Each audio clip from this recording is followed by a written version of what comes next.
Welcome to this week's edition of the MMA Analysis podcast. I am your host, Lance Fishel. We took a break last week. I think it was just not worth our time. Terrible card. There was game one of the NBA Finals. There was a lot going on, and we just couldn't motivate ourselves to talk about those shitty fights. But we watched them, so we'll talk about them a little bit. And we have a card this week that's pretty good. Pay-per-view is, I would say, strong. We're going to have to earn it.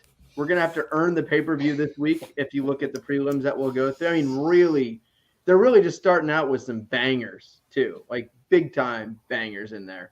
But we'll go through the last week's fights, then go through the card. But, Sean, how you doing today? A little somber. My team finally got booted from the playoffs. They got swept in the semis. They stink. What was that about? Yeah, they don't necessarily stink though. They have small little problems that completely fucking stink. Like they give up too many goals and don't score enough.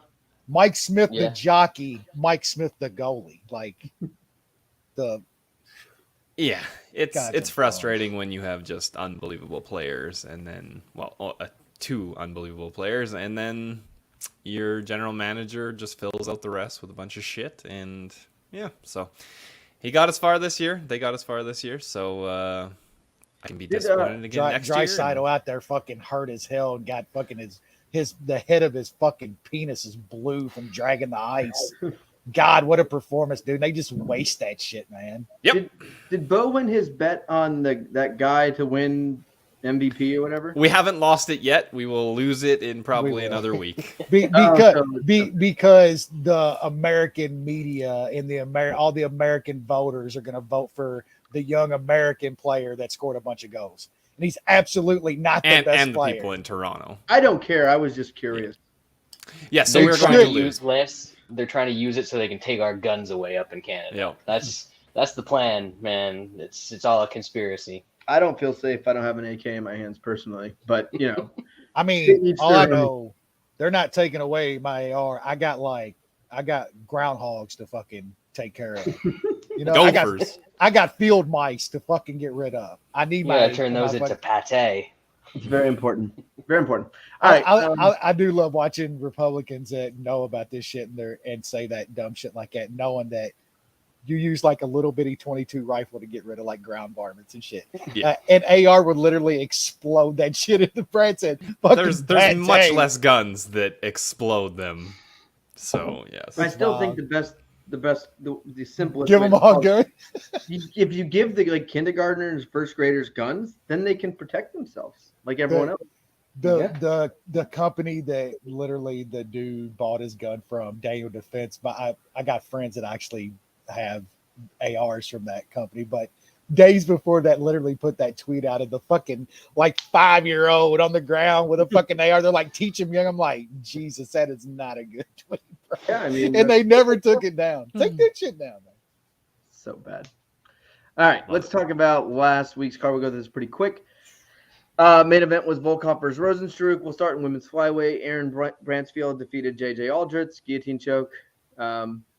I mean, she's all right. Everyone actually she's like the second coming, but she seems okay. I don't know. She looked bad early. Early. JJ Aldrich sucks. That's she sucks, but also Blanchfield just needs enough time, and then she's gonna take out very shitty fighters, even if she's getting beat most of the time. The only thing that gets overrated quicker in MMA than a boring Russian is women's MMA prospect. I was just about, you stole that right out. Like, I don't know what it is about these young women's fighters that people like. That's the next big thing. That's the next. How many have we seen over the past few years? Like a ton. It's nuts, man. They're all. It's like they could be maybe, but they all fucking suck one way or another. Like, come on, just stop. All right. It's like I don't even want to talk. I don't care. Welterweight division, some Russian guy defeated some horrible Greek guy. Decision. I had Renat inside the distance.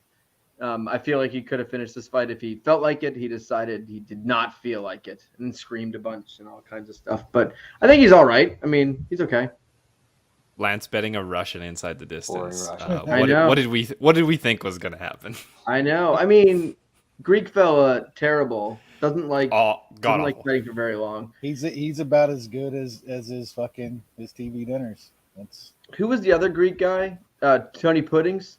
Yeah, Tony Christodoulou. Yeah, Tony Puddings. Remember, I think it was you, Brad, or someone tweeted out Tony Puddings, and he retweeted it. Yeah, yeah, sounds about right. Yep. Hey, I love a fighter with good self-awareness. Yeah, gotta have it. All right, flyweight division. Jeff Molina defeated Zhalgas Zhumagov, split decision. I scored this the other way, I think, like most did, but I didn't. I guess I wasn't outraged or too mad because Zhalgas did literally nothing the entire fight. Didn't land many punches. Most of it was stalling against the cage or not doing much. So I find it hard to be super mad at decisions where the guy who should have won still didn't do much, didn't fight aggressively, and it was more stalling than fighting. So I know it was the wrong decision, I would say. But if the guy tried to fight harder, he might have won. People are more outraged at the 30-27 than the other. That's the bad one. That was bad. Who cares? I mean, I bet on Molina, and of course I'm biased as shit. You could make an argument for 1 and 3 for Molina. It was close, like Lance said. Dude was doing nothing to win the fight, but a 30-27. That's just crazy. You can't get worse than that. You literally cannot score a round worse than that. Wasn't there one that was worse later on this card? But it's equally as bad. That is as bad as it can get. That dude clearly won the second round by every stretch of the rules. However you want to read into him, he won. That was the one where he actually rocked him, right? Yeah. Yep. A card that was. I don't know, man. Anthony Manass is a very good judge. Well, there was a worse card later on. Selecki 29-27 was about 100 times worse. Oh, yeah, just because it's so out there. How do you even come up with something like that? Yes, Selecki clearly lost 2 rounds. Clearly 10-8-ish, dominated 100. Not even that fight should have been a draw. It should have been a draw. Old girl literally had the only right card. Fucking Adelaide had the only right card, which is Twilight Zone shit.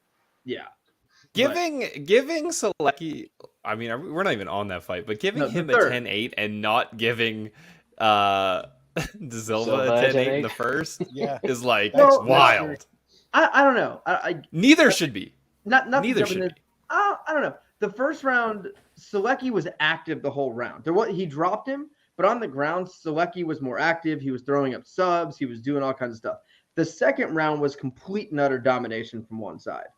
I was completely okay, and I did score the second round at 10-8, and 10-8 in the first didn't even cross my mind because outside of that knockdown, it was mostly a guy defending subs. Well, then you would have scored it for Selecki then. No, you would have been 28-27 for Selecki for Lance. Yeah, which is how one judge scored it. No, I had it. I had a draw with a point deduction. Because there's a point deduction. Dumbass grabbing the fucking fence. Yeah, well, I did 28-27. That's right.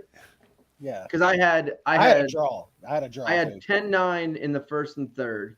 Yeah, and then I had Selecki at 10-7. Yeah, I thought that was a completely dominating round. The first round was a knockdown. Did no damage. I know, dude. I mean, there was way more damage in the second round than the first round from the knockdown. On the ground, he was landing punches. He was threatening with subs. He was in a dominating position. I thought the first round outside the knockdown was kind of a submission survival. We're veering too far into MMA judging talk. Yeah, we're. Well, I mean, we know even better than the dude that's been commentating on this shit for 20 years. I mean, I'm sure everybody's seen that. Joe Rogan literally this is how we make MMA judging better. Reads off the current rules that they judge MMA under. Bro, what are you doing? This is your job. It's funny. In a way, he's just follow the criteria. The problem to me isn't the criteria. The problem to me isn't the scoring system. None of that's the problem to me. Because when we all watch a fight, we almost always score it the same way, outside of some like interchangeable Close. scores here and there. Yeah. Which you should Bro be able hugs, to, or if Wes has a bet on it, then they if go Wes the has other a bet way. on it, obviously. But like for the most part, we know the criteria. We watch the fights, and we are going to score the fight the same way 95% of the time. And that other 5% is like, do you give a 10-8 to Selecki in the second? Interchangeable, right?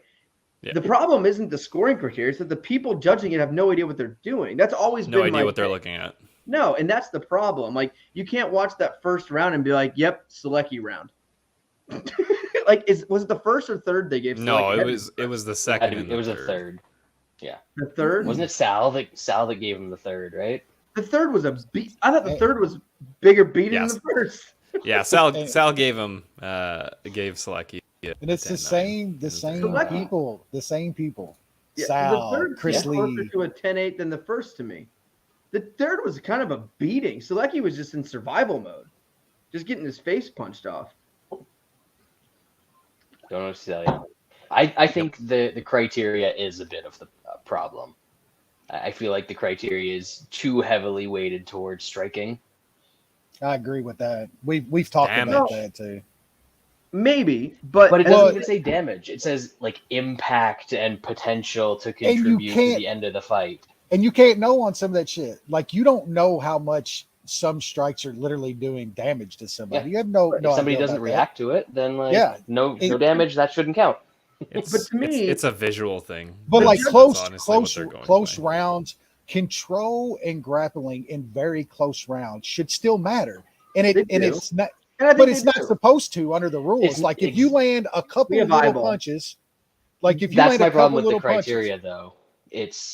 It must be like the striking and effective grappling, which is only supposed to consider damage. And then if that's exactly tied, you go to the control and aggression. I still feel like there's not that many fights that are getting judged closely in that perspective. I feel like it's more just like regular fights where guys just judge whatever the hell you want to judge. Yeah. Well, they don't. I feel like they're not really taking that. I agree.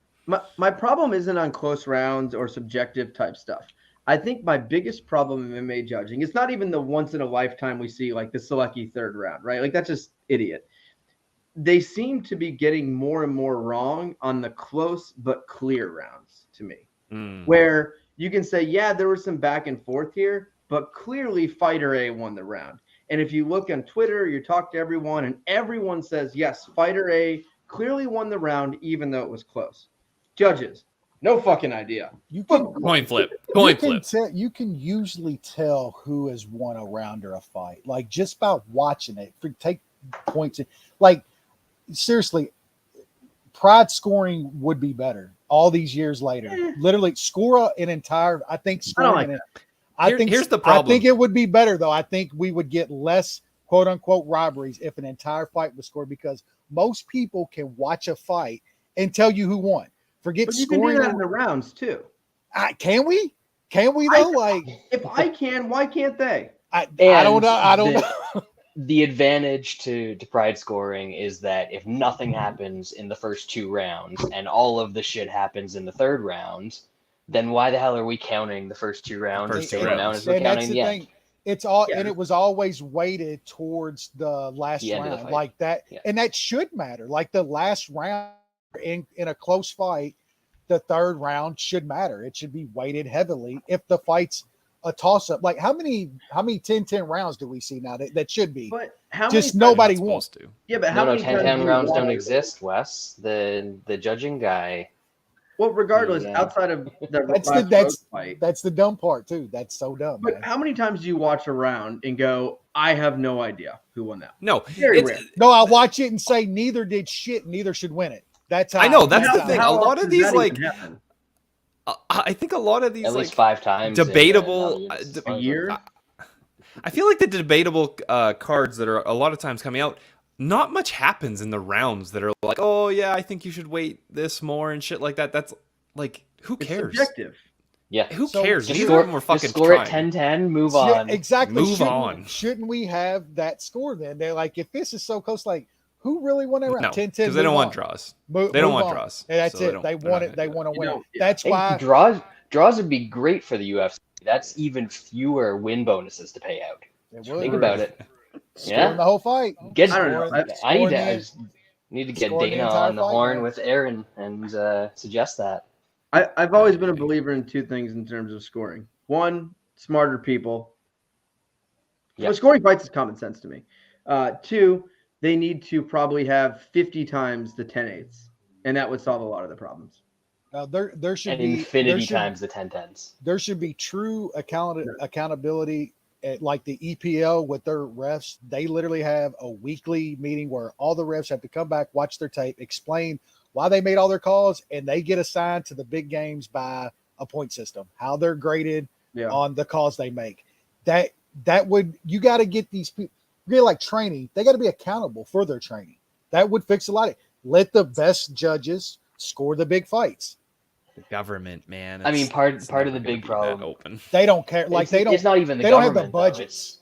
Yeah, they don't the UFC doesn't care enough to do it either. Yeah, and these state athletic commissions literally don't have the manpower and the budget to do anything like that. They don't care. Like even Las Vegas, they just give us our tax money. We don't give a shit. Give us our money. Well, it's never going to be fixed. Nope. Anyway, I don't know. I've seen a lot of people this week say that it's not that bad. Well, open scoring should fix everything. No, it wouldn't. According to the dork. Like fights can suck bad enough. Now let's have a guy who is boring as shit who's been dancing around up 2-0 going to third. It could be good. It could also longer be piss just breaks. as bad. That's all it is. Yeah, it could be good, like somebody knowing they're down and got to go for it, or like Lance said, more often than not, it's going to be the guy knows he's up and he's going to fucking just coast, baby. Yep. Just coast. The person that's up is probably the better fighter anyway, so it's going to be pretty easy for them to to not get like out. They act like I love like Ariel and all these guys things. It's like, well, the guy didn't know he was down, so he would have fought different. If you are that fucking stupid that you are in a close round with this, how this is scored, that you aren't sure, like if you think there is a 10% chance that you're down 2-0, then you go balls to the wall in the third. I actually don't think it would make guys more aggressive. I don't think guys aren't aggressive in the third round because they don't know they're down 2-0. I think it's because they're fighting a superior fighter and they don't want to get knocked out. That's why they just got their ass beat for 10 minutes. For 2 rounds. Yeah, it's like you just got fucking dominated for 10 minutes. You thought it was 1-1? You thought you were up 2-0? Really? That's what you're thinking? Like, there are some idiot fighters with idiot corners out there that do think they won rounds. But it's human error. It's not because the score. Oh, I agree. Yeah, definitely, no doubt. Yeah. All right. And when never mind. Yeah. Bantamweight Tony Gravely defeated Johnny Munoz Jr. Knockout, 1 minute. Didn't see that. I wasn't surprised Gravely won. I was surprised by how he won. Yeah, I threw a dart on Munoz, and I did too. Yeah, that was over and done with real quick. Yeah. Lightweight division, Benoit Saint Denis defeated Nicholas Stoltz. Submission, second round. This guy's pretty good. He can take an ass whooping. Stoltz is really, really bad. He's very bad. Like he sucks. I didn't watch this one. He's pretty bad. Flyweight division, Damon Jackson defeated Daniel Argueta. 30-27, 30-27, 20-28. I was not happy. I had Damon Jackson inside. I was talking to someone about this earlier where I don't know why. Like back in even 2 years ago, if a guy has your back and he is a submission guy and he has a body lock in or just like, controlled back mount, I swear we used to see finishes in those situations about 80% of the time. When a guy had full control, good submission guy, not like some bum striker who just got in that position. But I mean, talking about jiu-jitsu guys with fullback, I felt like it was finished 80% of the time. I think now it's about 8. I think it's not anymore of the time. It's low-level shit. That's who's getting finished. Low-level guys. That's it. Decent dudes know how to defend now, man. Decent dudes know how to defend that shit now. Yeah, so it's just 5 minutes of death. I think I think there's two things. I think it's they're getting better at defending, but I feel like until recently, when someone had someone's back, get the fuck up. Get the fuck up. Get out of this by any means possible. Roll. Do whatever. Scrambling, getting caught and shit. People aren't scared. They'll just give up a round. They don't give a fuck. It doesn't matter if there's 4.5 minutes left. Yep. Turtle up. Tuck the chin. Fight the hands. Put your arm up. Yep. Fight the hands. Yep. The only defense that no one tries to get up from back mount anymore. I mean, that's another one that used to be like you're dead. Somebody got your back. It was like over. you're in trouble. Not stall. Not anymore, you man. stall till the round's over. Like it was Damon Jackson and Selecki. They had, those are both good jiu-jitsu players who finished a lot of fights, with rear naked chokes, had the other guys back for about 4 minutes. I had sub on both those guys, not cool. And it just amazes me now. Like even non-high level jiu-jitsu guys can survive against a high level jiu-jitsu guy that has fully locked in back mount with several minutes left. And I think the other thing too is I feel like the body lock is much more prevalent nowadays than it used to be. And I don't know if this is true or not. It feels like guys finish less rear naked chokes when they have a body lock versus just having the hooks in. Just body lock is a safer position to lock it in, but I feel like it's harder to get the choke. Some guys like Dubronx, motherfucker doesn't give a shit about a body lock. No. Like as soon as he even putting his legs around, he's grabbing the neck, and I think that's how you finish it. You just both guys are being conservative. Both guys are being safe now. Dudes want to win rounds. They don't want to give up position. Yeah, they're definitely not going for arm bars from back mount or anything like that. I get that, but if you have back, it's hard to imagine, and we even see this in full mount a little bit now. But guys are getting these dominant positions, back mount, full mount, and they're not trying to finish the fight from there. They're like, whew, they're literally going for wins now, man. They really you're never going to be a champ like that. I'll tell you that you're never going to sniff a title fighting like that. I mean, how is many also guys dumb. How many guys nowadays would you guys say that when they get back mount, they are 100% finishing the fight if there's time left? One? Glover. Charles Dubronx. I don't know. There's a couple. There's a couple new Brazilians. That one big monster. The jail man. Yeah, that dude. Losers? Yeah, but if he's fighting top 10 or top 15. Wow, that's a different story. Yeah. Glover and Dubronx, yeah. Yeah, I mean, there's not many anymore. Maybe the Bear Jew, if anyone was dumb enough to give him his back, but he doesn't even get that far. He's like, so if I let you take me down, that's less energy spent, and then I can just step into my back instead of if he's going from anything on top, it's mounted triangle. He snaps and roll into his back. He snaps arms from his back and shit. I mean, he would be the dude going for the armbar from back mount, so he can get back on his back. He can go for a triangle. I mean, he'll get full mount and then hook up a triangle and flip to his back. Awesome. Brian said Chase Hooper didn't even try to finish the rear naked choke. Yeah. I had Chase Hooper say that. I was worried that somebody did warn me before this fight that Daniel Argueta had no neck. I knew that. I took a little shot on him, and I was yelling there for a little bit, man. Like Jackson did not fight like a minus 700, minus 800 fighter, that's for sure. Like he is still Damon Jackson. Exactly, he is still Damon Jackson. I mean, Damon Jackson made a career on finishing losers. Arquetta's I guess this kid's not a loser. Guess not. Yeah. I mean, he's a decent wrestler and shit, man. Like I don't know. I still watch Tough, so I got to see him on Tough and shit. Like coming off Tough, he went and won some fights pretty easily in some decent competition. But he was up a weight class against a big dude in that weight class on 2 weeks' notice. Yeah, like, who's a very good grappler. Tough and still almost fucking knocked him out one of those rounds. Damon Jackson stumbling around like that dude done drank fucking half a keg. We already talked about the Selecki fight. I don't think much to add. Shockingly, Alex da Silva was cut after that was weird. That was weird. He had to do. He had something. He must have been turning down fights or something. I don't know because he's lost in pretty fun fights. He's lost. He's 1-3 in the UFC. I'm guessing. I don't think the UFC looks into prelim guys that are 1-3 and go, he has a bunch of potential. I think they go, he's 1-3, cut him. Yeah, we can go go get 2 more, Alex, to have the price. So, someone get the jet ready. We're going to the streets of we're going to the Hong Kong River. We're about to have like 27 dudes are about to fight on Thursday night. Da Silva's a moron for chasing Selecki to the ground after he dropped him. He would have knocked him out. That's why he was cut. Yeah. All right. Women's strawweight, Karolina Kowalkiewicz defeated Felice Herrig. I thought that was a cool moment for what it was.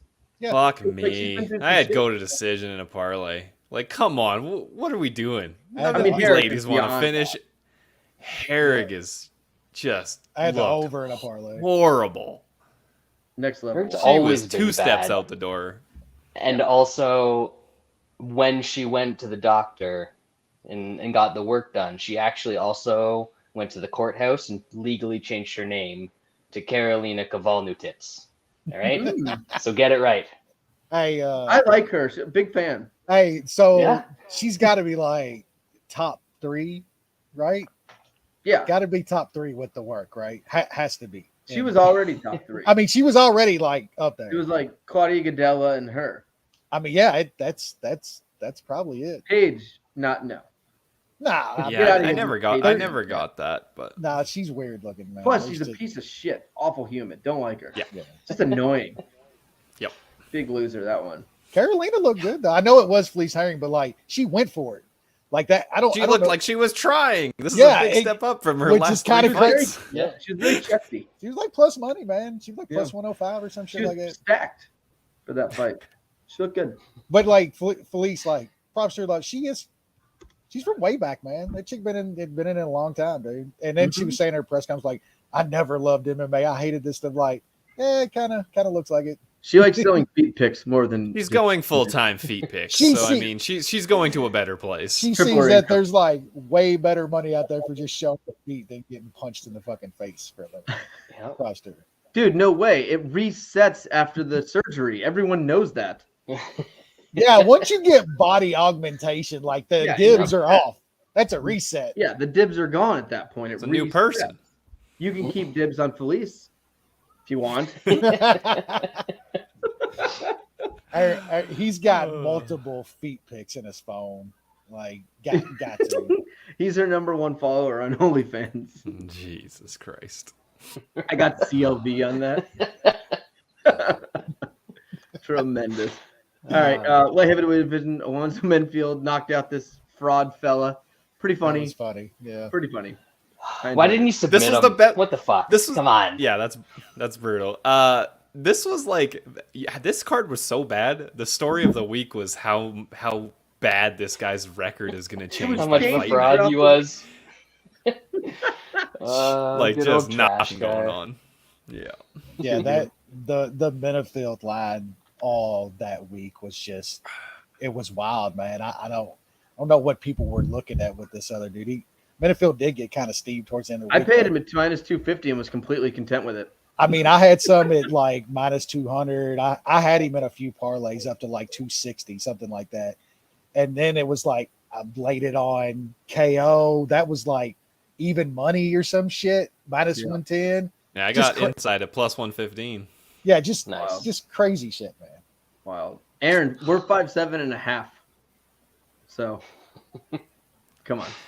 It's the little guys that always add the half inches. It's very important because my wife is 5'7". So 5'7". Hey, You I have had to a- be 7. I had a quarter. I don't do My the wife's half. taller than Brad. I do a quarter. That's I'm fair. 5'8", bro. 5'8". Lots of people are taller than me. I'm a short dude and taller than Brad. It's not good. All right. Flyweight division, Ray Osborne defeated Adashev. It was funny, like this fight was only a minute, but I'm like I had Adashev in like the first 30, 40 seconds. I was like, man, his hands are looking pretty good. And I was like, I'm liking him in this spot. Like, no, dead. He likes to get knocked out quick. Yeah. That chin. He might have some skills. What's He his doesn't. background? Like, why is he in the UFC when he's 4-3? Like, is he He's in Glory, something wrestler? like that. Oh, he's a kickboxer. There you go. Yeah, he likes. Can't to you get tell? hit. Yeah, Very Obviously. good boxer. I think getting hit probably doesn't hurt as much with the bigger gloves than it does in MMA. I mean, he hasn't fought like complete losers. Like, I don't know if he'll get another fight, but if he does, they should find a complete loser for him to fight. yeah. See if he's better than a complete loser. Yeah. He's not fighting great guys either. Like, But just he's not- cut him. He's not fighting Just cut like him. bottom 10%. Like, I feel like everyone before they get cut should get a bottom 10% guy just to see. Like a loser leaves town match. I wish they Like a would road do to that. Singapore fellow. Give him Like- a contender series guy from the past. But like couple actually seasons. announce it. Be like, hey, these guys are both 1-3. The winner gets a 3-fight contract. The loser goes the fuck home and never comes back. Yeah. That'd be pretty. Everybody needs their Andreas Michelinas. It's Yeah. Everybody needs to eat, you know? Have you guys ever seen Glenn Ross? The sales movie with Alec Baldwin, where it's is he the one that shoots people? First prize, Yes. it's a sales movie. Gotcha. First prize, new car. Second prize, a set of steak knives. Third place, you're fired. It was like that was their spiff. The movie's great. The Glengarry leads. I was on a sales call today, and someone was like, "These aren't the Glengarry leads." Like it's still like in sales, it's still quoted. Sounds like something you make your team watch as like a training video. Yeah. This was a client that said this to me today. It wasn't me that brought it up. I think I brought it up too much. The Glengarry. Sounds about right. It's it's a common term to describe if the leads are good or not. So third place you're fired. Is it like the boiler room of sales movies? Isn't Boiler Room a sales movie? Kind of. Yeah. Stop. Glengarry's old. Mhm. Like really old. You really haven't seen it? No. You should probably watch it. It's very good. I only watch terrible movies. It came out in 1992. Kevin Spacey, Al Pacino, Alec Baldwin, Ed Harris. It was before Jack Baldwin. It was before Baldwin was a murderer. Baldwin was from young. way back. From way back. It's got BM the before pedophile, murder. the pedophile and a murderer on there. What a cast! It's Yeah. a fucking banger. Who's the pedophile? Oh, Spacey. Spacey. Yeah. Yeah, I think he won the steak knives. All right, go watch that movie. Homework. Women's flyweight division: Karine Silva defeated Poliana Botello. Submission. Okay. Cool. Nothing. Didn't watch. Cool. Featherweight division: Lucas Almeida defeated Michael Trezano. That Almeida looked pretty good. I had Trezano. Wasn't happy with the outcome. I feel like he could have got that finished in the first round and just decided he'd rather not, and then just died in the second round instantly. It's pretty cool. So yeah, Almeida won. Trezano, maybe he just sucks. Is that possible? Yes, He does suck. He does. Definitely. He's not good. He's a guy that's lost 3 or 4. Maybe he can do in the loser leaves town fight next. And Doesn't he have seems like a like 6-fight contract because he won tough though? It seems like Dana's kind of boy. He won tough? with the American flags. I think and all so. that shit. He won tough. Yeah. Yeah, Season 1? yeah. I think he won his season. Yeah. Who did he beat? Nobody. Let's Pretty see. good. I can't remember. Trezano. Wasn't that I the don't year know why the people still Pena go was on in tough. it, but he broke his foot? Yeah, Pretty sure that was. I think that was Pena's season. I mean, he beat Pena anyway, so it doesn't really matter. Yeah. Yeah. But yeah, tough. Why would anyone go on tough when you can just go on It's Contender Series and win one fight and get a contract Because you instead? get to stay in that cool pad, bro. Free booze, man. Yeah. It's Yeah. expensive out there for a fighter. I could get it. $100,000. I could still see it if you're coming from like a shit no name camp from somewhere, and you can come and get that kind of training with one of the fighters that's training With that's gonna have- Juliana Pena. But her team, Yeah. like, if you're getting Nunez's team training you for 6 weeks, that's some really good training to get. I've watched some of it this year just because over the last couple of years in COVID, I've watched every television show ever. So, some free time. Pena's camp seems like her coaches are way better. Nunez's people are idiots. Are you surprised by this? Is this a No. big shock to you? Pena's at That's- least 10 times a better coach than Nunez, I would say. Well, yeah. I mean, I think Pena actually has done coaching for a few years. and She's pretty shit. good. Yeah. She's pretty good. I know I'd want to learn my striking. One was worried about winning titles and shit, and the other one was doing commentary and having kids and shit. So Can't have kids. I think we lost a viewer for every second we talked about tough. Yep. Now we're at about negative 37 viewers. So That's fair. we should probably move it along. All right. Yeah. Featherweight, Evil defeated Ige. Boring Russian, boring decision. I thought he looked pretty good. I Better blacked out halfway through. than he has, but Better than Shit. he has, but he still can't finish. That's the problem. His I mean, strength looked good. Ige's hard to finish, man. He's not that good though. I think fucked a big game. he had some timely, sketchy wins, and he's not that good. The Barbosa bullshit. Yep. Yep. The Barbosa I bullshit. I think he's a decent tough out to kind of gauge a guy where he's at. I don't think he's like skilled. But he's not a top 10 fighter. No. He's the dude you beat to get into the range. To get into that, yeah. And I think Evloev's moved into that range, top 10. Yeah. I still think we can get some fades on Evloev against certain guys. He's good, and he's going to beat some good fighters, but he's also... His grappling is just going to be tough to overcome, man. He's going to be able to control I know, but he's been out-grappled. There's some other good wrestlers in that division. Yeah. Like Grundy. Grundy out-grappled him. Yeah. I mean, Grundy's he took him down like 8 times. Pretty decent grappler. Yeah. Imagine what Amir Khani would do to him. No shit. Last we had Volkov defeating Rozenstruik, first round knockout. Herb went full herb on this one. It's like even when he doesn't make a bad stoppage, it's a bad stoppage. Like, he makes it into a bad stoppage. It's crazy how we were like 3 years ahead on Herb. Like people are just coming around to how bad he is. We've been saying this for fucking 3 years. He's been doing the same thing for like I don't know what people haven't seen. The indecisiveness like that. It's got aneurysms in there. Yeah, he doesn't know when to jump in. How many fights has this guy literally put his arm in between and backed out? No, it's good. And back like over and over and over. It's good. That's like a dude with the yips or something. He's got to go. Yeah, like he does a lot of reshot. Like he goes to stop it and then backs up and then constantly, dude. Fucking constantly. It's like he's doing an old wrestling drill from back in the day. He's like, shoot out. He's just trying to teach fighters how to use feints in there. He's feinting stoppage, keeping you on your toes. That's a dude that's dangerous though to a fighter. Because he doesn't commit to it. Yep. He's like if you're gonna even make a bad stoppage, make it. Stop it. Like he's dangerous to because halfway you can get guys hurt where one guy thinks it's over and then there's a punch thrown or whatever. Yep. And I didn't necessarily think that was a bad stoppage. I mean, the guy was fucked up. His mouthpiece goes flying. He was pretty hurt. But then perfectly fine stoppage. Yep. Yeah. Yeah. So I don't know. Volkov still sucks. I don't like him.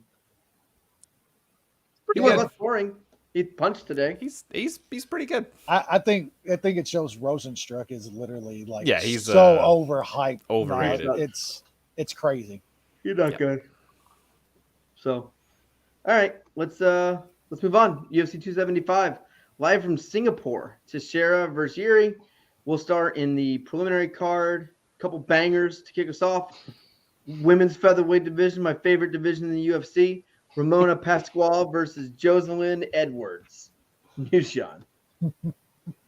Yeah, it's starting out so hot. I don't know how they're going to ramp up to the main event here. I wouldn't touch this fight. I might pick Pascual in Master. She can grapple. She's absolutely horrible, but she can get some takedowns, and Edwards gives up takedowns. So you never know. Yeah. Why is this at 145? I thought the other one chick was a 135 pounder I saw. Isn't this a number one contenders fight? I mean, by default. Pascual's the actual featherweight. Edwards is going up in weight. Yeah. All right. Yeah. Brad or Wes? No. I don't. It's been a while. Who's next? Oh, God. I'm just hoping this Pascual make it out of Singapore live. I don't think they like the Hong Kong folk too much in the mainland anymore. So, you got to pick the dog in Toutmaster. If you're betting this, it's dog or pass. But I have absolutely nothing on this fight. Bradley? I think I will Ramona Pascual on this fight. Fair. Bad. Yeah. Like this fucking women's flyweight division is so bad. I guess I'll take Edwards, but I'm not gonna obviously. I don't think anyone's gonna. This fight might have no bets, just in general. Like a book is gonna offer it, and then no one's gonna bet on it. Very possible. All right, women's strawweight division: Wang Na versus Silvana Gomez Juárez. Nushan, this one's a little bit better. Is it? It's only get better because it has a chance of being finished and it being over quickly. Did you see the over? Do you see the over under on this? I did. 1.5 rounds. Yeah. I know. Are you gonna skinny here? That has to be like autoplay. Yeah, I'll probably bet the over 1.5. Getting cheaper too. These ladies are terrible. They're terrible. I don't know. I guess Juárez, but for the most part, I've been picking dogs for all fights. I think unless it's like a good fight. Brad kind of clued me into that way of thinking. So I'll probably just pick another dog, and who cares? Wes? Yeah, I think it's another dogger pass.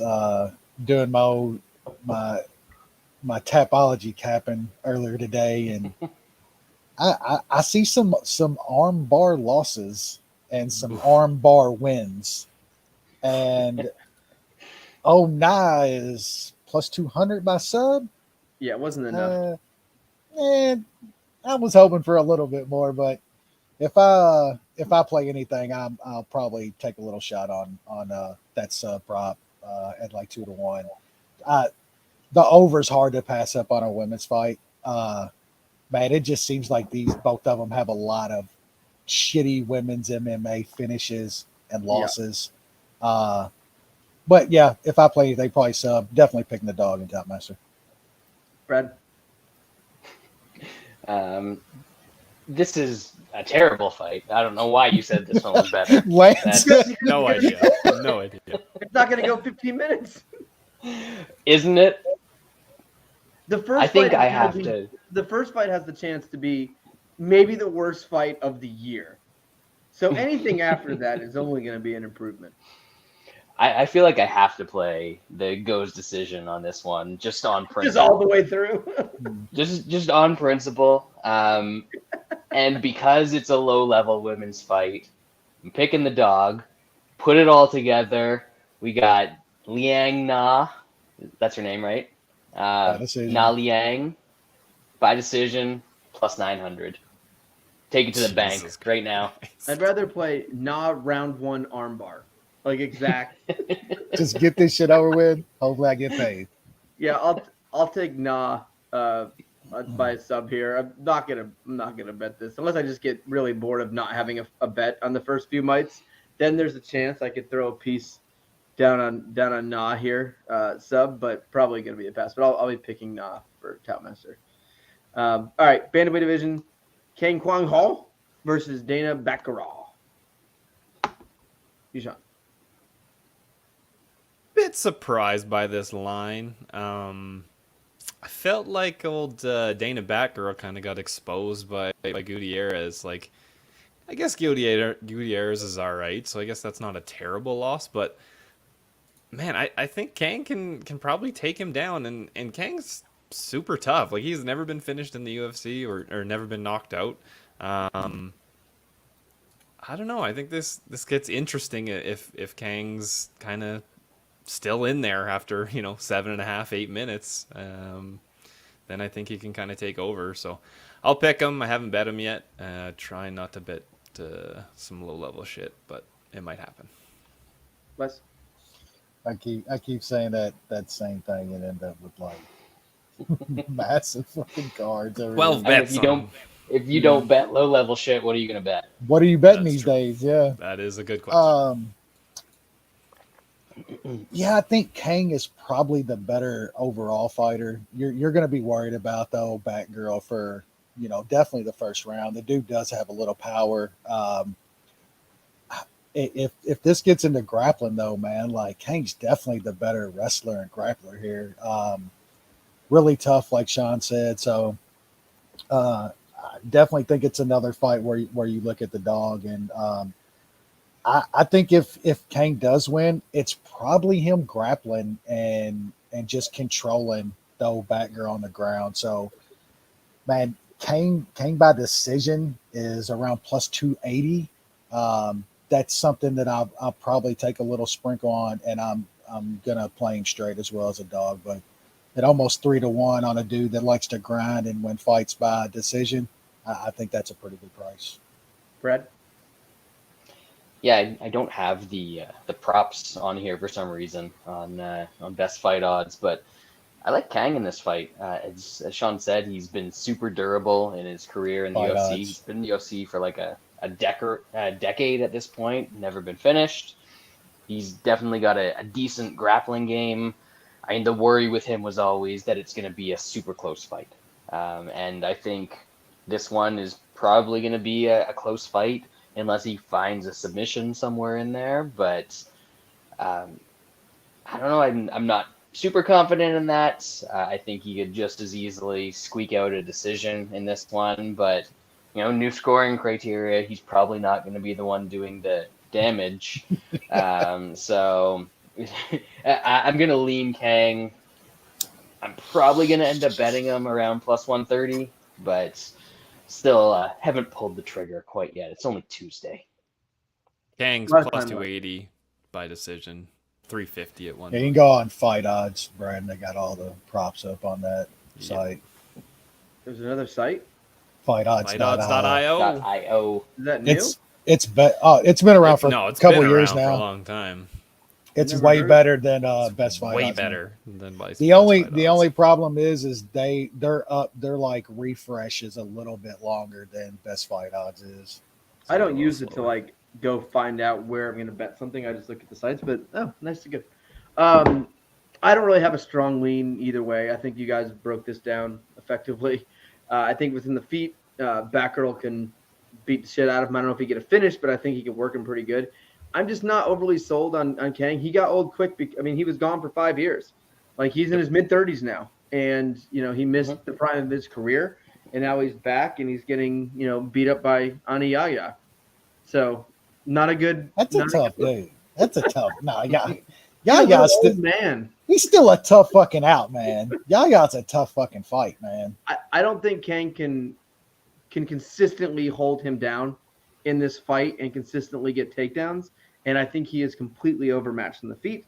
And I just think it's going to be there longer than it's on the ground. So I think he can edge rounds. I don't think Batgerel's going to get a finish here. I think it's going to be a close fight. Like a lot of Kang's fights are captain split decision. So I'll take Batgerel by decision here, but wouldn't be surprised if he caught him and put him down either. All right, let's move on now. Now the card starts. All right, welterweight division, Jake Matthews, Andre Fialho. And then it gets bad again. They really could have fucked this order a little bit more. Anyway, you're done. Ted, you want to break? So I'm a dude that tossed a couple bucks on old Cameron Van Camp fading Fialho last time out, and I don't think I can bring myself to do it in this one, which is wild because Matthews is a million times better than that guy. But I don't know, man. Jake Matthews has not looked good in a quite a long time. I want to cash in on this fade. I just don't think this is the one. Matthews is a bit susceptible to be hit. I guess we're going to see Fialho's takedown defense tested. Unfortunately, we can't cash as a big dog on that, but I'm just going to pass. I'll pick Fialho. Wes? That was actually on Fialho last time. KO, pretty good. Yeah, I think I might be bringing some people over to the Matthews dark side this time. I've had a love-hate with Matthews over the years since he came in. I don't know, he's looked good at times to me. Other times he just blows fights. I think right back to the Tony Martin fight, just terrible fight IQ. But man, if Fialho's got it, it's got to knock him out. I think Jake Matthews can absolutely get takedowns here. It's man, does his gas tank hold up if that's the way the fight starts playing out. At dog money, I'm usually going to bet Jake Matthews. I get drawn in every time. It's a close fight that he ends up being a dog in, and I'm going to take him here again. Jake Matthews by decision is like plus 250. I think he could absolutely grind some rounds here. I just hope his gas tank can hold on. So, like Jake Matthews again, hopefully he cashes one more time for me. Bradley.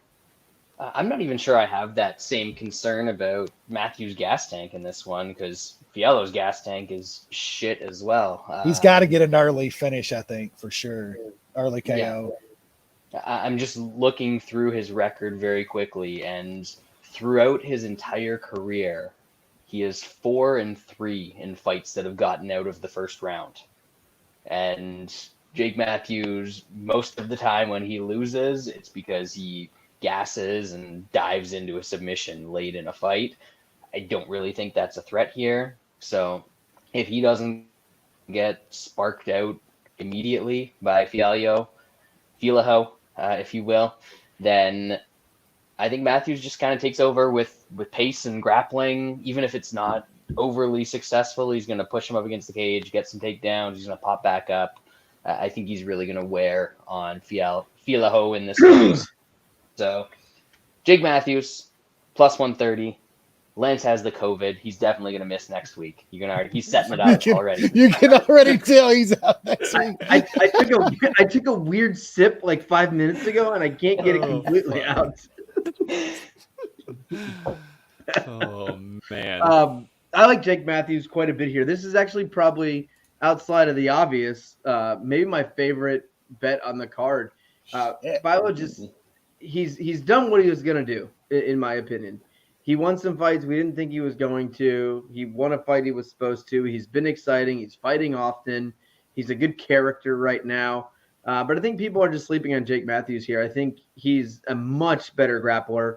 His wrestling is just going to be much better. And like Brad said, I'm not as worried about the gas tank here. I'm more worried about him just getting caught and finished than kind of the gas tank problems. Because I think if you can get an early takedown and hold him down for a little bit, I think that takes away everything from Andre there. And I think Matthews can just take over. I think this is going to be ground control, ground and pound.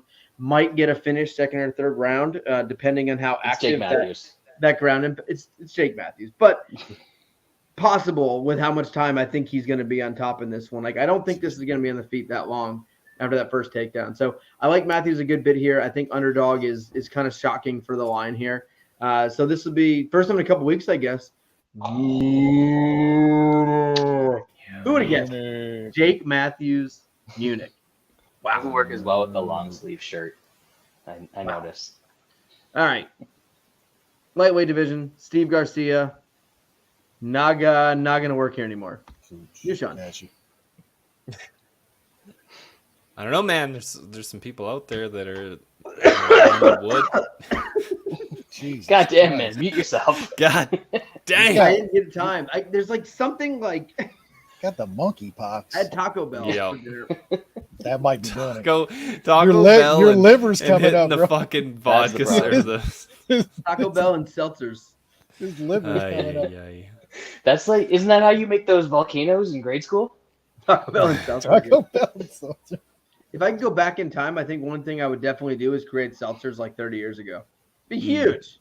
Oh, yeah. Imagine seltzers in the 80s.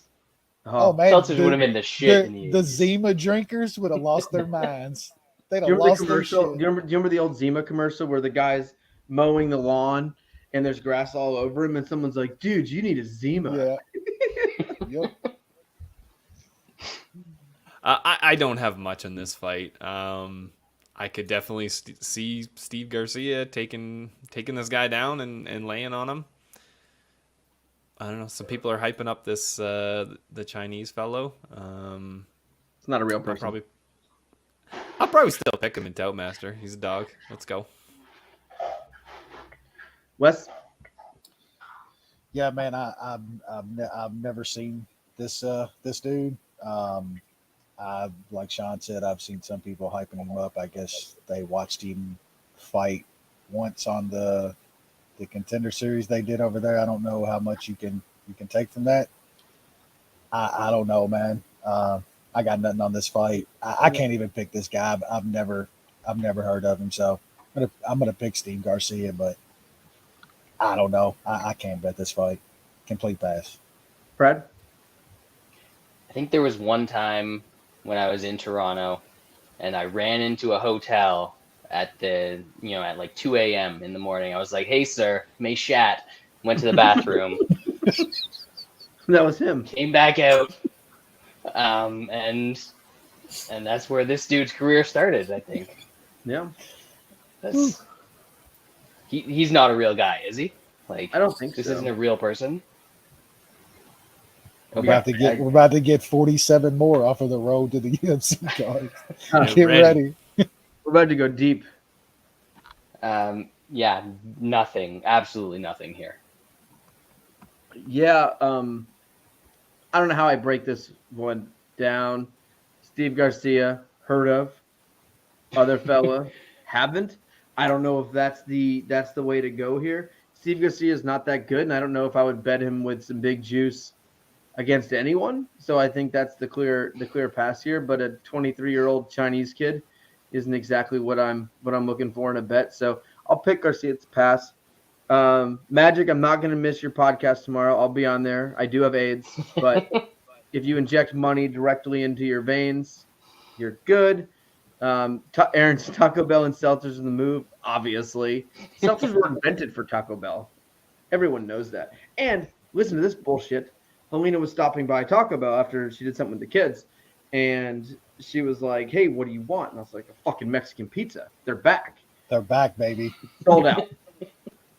Sold out." It's like when the McRib comes back in. Like, you ain't gonna be able to get one of those. They're done. So my go-to order was always at Taco Bell. It was a Mexican pizza, a spicy chicken burrito, and the Fiesta potatoes. At one point, they canceled all three of those. Like, they had it against me. I think they're anti-Semitic. Two steak Supreme chalupas and a Mexican pizza. I had a Crunchwrap Supreme today. It was okay. It's not good. Look, Sean froze because we're talking about fucking Taco Bell. I see how much fire sauce I can fit on all these items. I'll go through. I do love the little quotes on the fire sauce or on all the hot sauces, but I'll go through like 16 packets of sauce on like 3 items. I can't, man. Taco Bell's like a rare thing for me anymore. Like, it destroys me now. Oh, it destroys me as well. It destroys my ass. I can't. It's not like I used to. Can't handle it. How do we? Sean looks like he'll be back. Went away. He'll be back. Like he was about to take down that beer can, if you know what I mean. He was about to go. Speaking of which, I need to go grab myself another one. Dude, is the next fight important? Do you not bring 2 at once to save trips? Let's go get a beer. We'll see. I'm almost going this vodka. I can't do the lemonade seltzers. I can't do it. It's vodka lemonade. It's not. What's the new? I don't like anything with lemonade. What's the new kind of claws that came out? Our boy Aaron was doing. Surf ones, dude. I had those like 2 weeks ago. Aaron, FYI, I think I've been beating you to the punch on the new seltzer. He did Twitter reviews on every flavor though. Like, yeah, I had the surf one right after it came out like 3 weeks ago or so. And I had the Topo Chico ones. The White Claw surfs, incredible. Real good. The Coors seltzers are I just surprisingly. No, they impressed me. I didn't think I would like it, but you ever tried the Bud Light one? Just disgusting. Someone had them, so they were free, and I tried one, and I was like, I'd rather buy a beer. So bad. It's like when we went to Blondie's to watch the fights in the past, and they're like, we got Bud Light on tap for free with your tickets. I was like, can I see the menu? I will be paying. Yeah. So, Aaron, you got to catch up to my seltzer game, man. I brought three this time. So you're gonna drink 5 beers in the podcast, Brad? That is that seems that's an appropriate amount. What are you talking about? I'm just saying. Have you seen the next couple fights we have to talk about? Did Newshawn DM us? Is he dead? Should we? Let me ask him if he's alive. Let's send out a search party. All right. Search party sent. All right. Let's move on. Sungwoo Chu versus Josh Kulabla. Timmy. This one only half sucks. Timmy. Wes, Sean's dead. You got to go first. Yeah, I mean, it should be fun. I think we'll see some action here. I don't know if that was a bad loss for Choi last time. I mean, Caceres kind of did what Caceres has been doing lately to guys. It seems like Choi kind of slowed down late in that fight. I don't know. I just feel like he's the more powerful dude here. I feel like he can catch something, but coming off of that Caceres fight, I don't want to lay minus 240 or whatever he is here. I was kind of more looking for at the under 2.5 is plus money in some spots. I think one of these dudes gets a finish in this fight. I think it's a pretty exciting action-packed fight, and somebody ends up getting a finish. So I like the under. I'm probably going to still pick Choi and Tout Master, even though he's a favorite. But like I said, I don't want to lay minus 240 on him coming off of that Caceres loss. Hey, Wes, who did Culibao beat in his last fight? The neuter bike.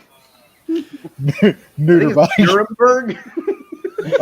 Lance sees a completely different thing when he looks at that. Wes, what is his name? Can you Kentucky pronounce that for me? Shaolin Neuenberg.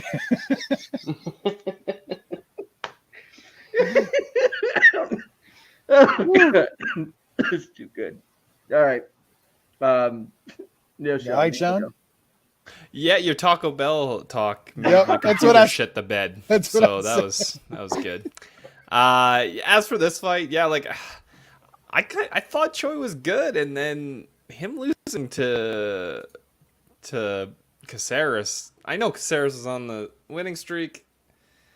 That's still not a great loss, and he just fell apart. Like that was an interesting downhill slide in that fight. So I think he's the much better fighter, but that is a bit scary. So I'm not. I don't really have much to parlay on this card, so I'm just leaving it. I will pick him to win though. Brad?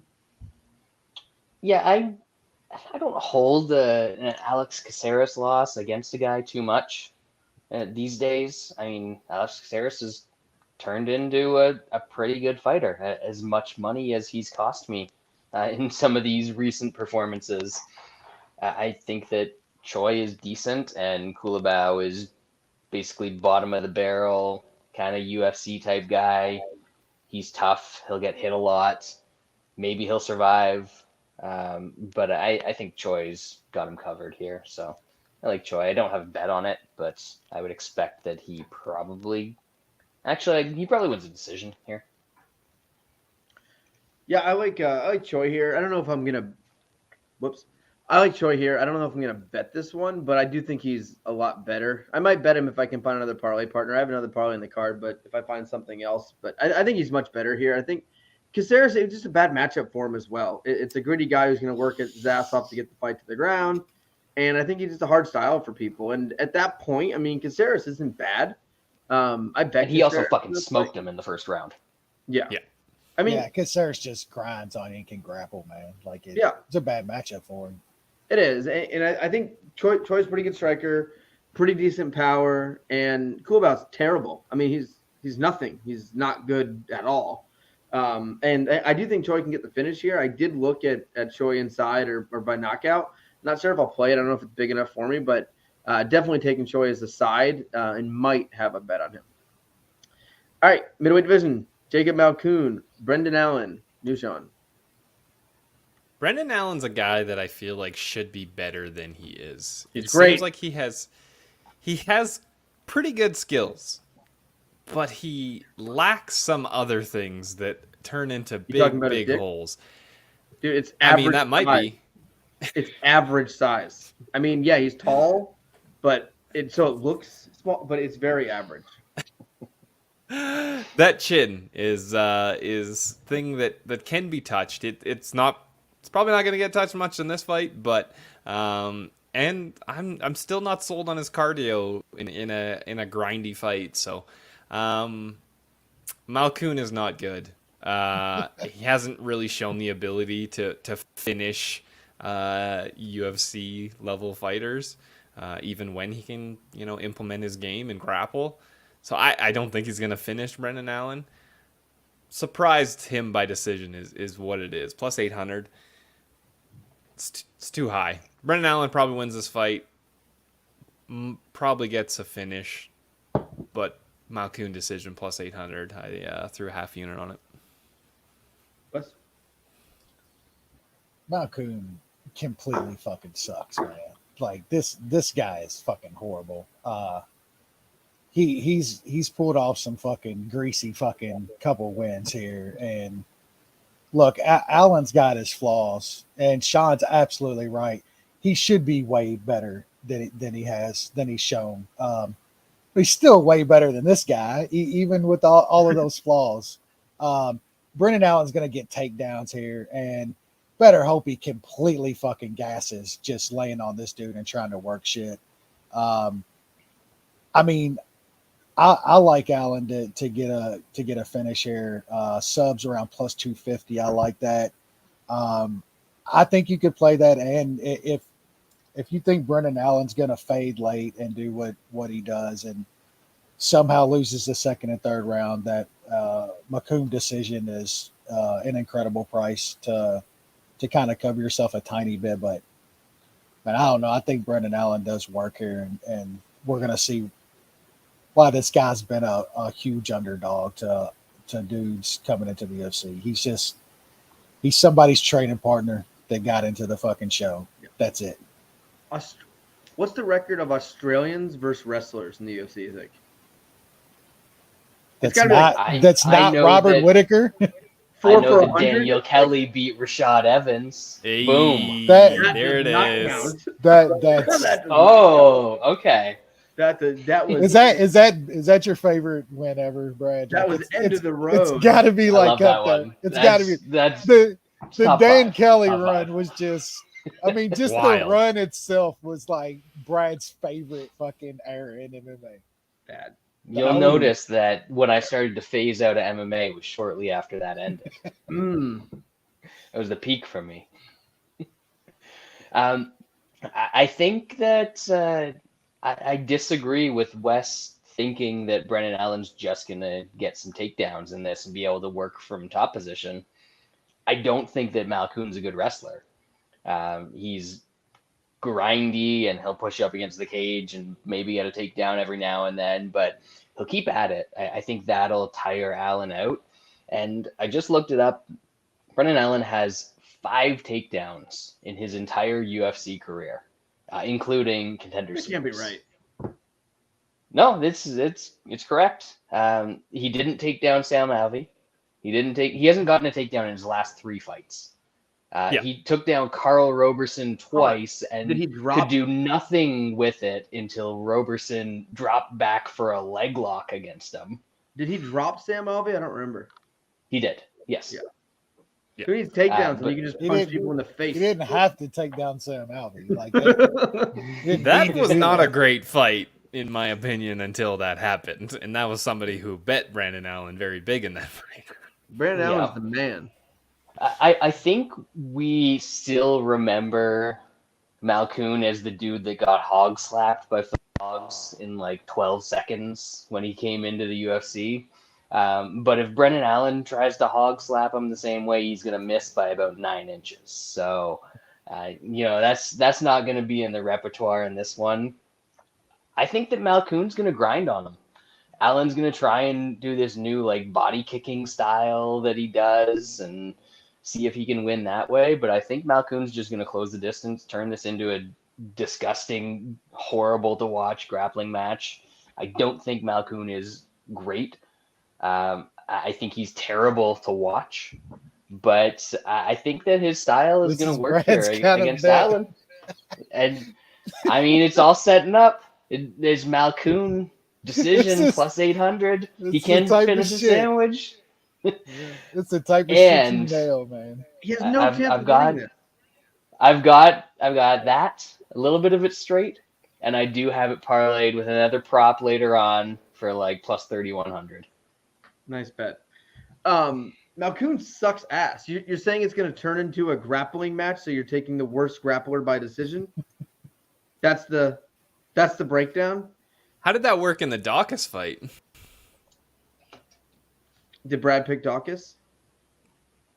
No, that was before Dukakis was a thing. We still had to gauge the Dukakis at that point. Yep. And That's when he actually official. impressed us by losing to Exactly. superior Brendan Allen. Yeah. Brendan Allen can do whatever the fuck he feels like in this fight. If he wants to stand up and kick him a bit and do whatever the fuck he wants and push him against the cage, cool. If he wants to take him down, cool. If he wants to sub him, cool. He can do whatever the hell he wants. This is a complete just cupcake for Brendan Allen. I think he does whatever he wants here.